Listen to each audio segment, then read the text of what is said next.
Ինչպես հասկանալ աղջիկը համաձայն էր, թե ոչ։ Խնամախոսության ժամանակ սովորաբար տղան ջուր էր խնդրում, եւ եթե աղջիկն էր ջուրը բերում, նշանակում է նա իր համաձայնությունն այդ ձևով արդեն տալիս էր։ Ասում են, որ տղան երբ որ ջուր է խնդրում, ուզում է հասկանալ աղջիկը ժլատ է թե առատաձեռն, այսինքն եթե ջուրը կիսատ թերի բերեց, ժլատ է, բայց իրականում այլ նրբություն կար այս սովորույթի մեջ, քանի որ շատ դեպքերում տղան աղջկան առաջին անգամ տեսնում էր հենց խնամախոսության օրը,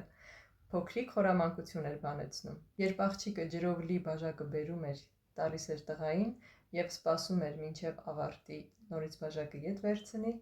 այդ ժամանակահատվածը տղան օգտագործում էր նրան զննելու, տնտղելու համար։ Լի բաժակը վերցնում էր եւ որպեսի խմեր, գլուխը խոնարհում էր։ Այդ ընթացքում նա կարողանում էր տեսնել աղջկա ոտքերը, աննկատ տեսնում էր աղջկա ոտքերը եւ խմելու ընթացքում այսպես հայացքը աստիճանաբար բարձրացնում էր եւ աղջկան կարողանում էր ամբողջ մարմնով զննել եւ հասկանալ արդյոք իրեն դուր է գալիս նրա արտաքինը թե ոչ։ Սա էլ խնամախոսության ժամանակ հետաքրքիր սովորույթներից մեկն է եղել։ Կարող եք գրել մեկնաբանությունում, թե ձեզ ինչ սովորույթ է հայտնի խնամախոսության հետ կապված։ Եթե հետևեք իմեջին, դեռևս շատ հետաքրքիր բացահայտումներ կանենք